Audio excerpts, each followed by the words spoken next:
আরও একটি বিশ্বকাপ খেলার ইচ্ছে প্রকাশ করেছেন পর্তুগিজ সুপারস্টার ক্রিস্টিয়ানো রোনালদো। এবারের ইউরোই শেষ নয়, হয়তো 2026 বিশ্বকাপও মাঠে দেখা যেতে পারে CR7-কে। রোনালদো মনে করেন পরবর্তী বিশ্বকাপে খেলার জন্য তিনি ফিট থাকবেন, তাই টানা 6 বিশ্বকাপে খেলার এবং গোল করার রেকর্ড করতে চান তিনি, যা এখন পর্যন্ত কোনো ফুটবলার পারেনি। এসব কথা খোদ রোনালদোই জানিয়েছেন সাম্প্রতিক সময়। তবে ভক্তদের মাঝে দেখা যাচ্ছে মিশ্র প্রতিক্রিয়া। কেউ চাচ্ছেন আরো একবার প্রিয় তারকাকে বিশ্বমঞ্চে দেখতে, কারো আবার মন্তব্য ফর্মহীনতায় সমালোচনায় পড়ার ঝুঁকি অপেক্ষা অবসরে যাওয়াটাই ভালো সিদ্ধান্ত হবে। তবে রোনালদো যেন বদ্ধপরিকর 2026 সালেও খেলার জন্য, যখন তার বয়স হবে 41। এটি কি ক্রিস্টিয়ানো রোনালদোর লড়াকু মানসিকতা, নাকি নেহাতি কোনো পাগলামি, নাকি চির প্রতিদ্বন্দ্বী লিওনেল মেসির দিকে তাকিয়ে তিনি?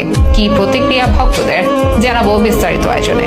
চলমান ইউরো থেকে বিদায় নিয়েছে পর্তুগাল। কোয়ার্টার ফাইনালে ফ্রান্সের কাছে থেমেছে ক্রিস্টিয়ানো রোনালদোর দলের স্বপ্নযাত্রা। ইউরো থেকে পর্তুগালের বিদায় নিশ্চিত হওয়ার পর অনেকেই ধরে নিয়েছেন এবারের ইউরোই পর্তুগালের হয়ে রোনালদোর শেষ আন্তর্জাতিক টুর্নামেন্ট। আর কখনো হয়তো বড় কোনো আসরে দেখা মিলবে না তার, কারণ এর পরের বিশ্বকাপ আসতে আসতে তার বয়স হয়ে যাবে 41। আর ততদিন হয়তো আন্তর্জাতিক ফুটবলকে বিদায় জানাবেন ক্রিস্টিয়ানো রোনালদো। তবে ভক্তদের থেকে একটু ভিন্ন কিছুই ভাবছেন এই পর্তুগিজ তারকা। তার ভাবনাতে অবসর নয়, বরং আরো একটি বিশ্বকাপ খেলার পরিকল্পনা। খোদ তিনিই জানিয়েছেন এসব কথা। তার অবসর নিয়ে যখন নানা জল্পনা কল্পনা, তখন নিজের ভবিষ্যৎ নিয়ে ঘনিষ্ঠ মহলে ইঙ্গিত দিয়েছেন CR7। বেশ কিছু ইংলিশ এবং স্প্যানিশ সংবাদ মাধ্যমের মতে 2026 বিশ্বকাপ খেলতেও বদ্ধপরিকর রোনালদো। বয়সের অঙ্ককে বুড়ো আঙুল দেখিয়ে মাঠ কাঁপাতে চায় আরো একটি বিশ্ব আসরে। এ নিয়ে প্রকাশ্যে কিছুই বলেনি পর্তুগালের কিংবদন্তি। তবে টানা 6 বিশ্বকাপ খেলা ও গোল করার রেকর্ড করতেও ইচ্ছুক তিনি। যদিও 2026 বিশ্বকাপ খেলাটি বেশ কঠিনই হবে রোনালদোর জন্য, কিন্তু হাল ছাড়ছেন না তিনি। এগোতে চান ধাপে ধাপে। গত বছরও দিয়েছিলেন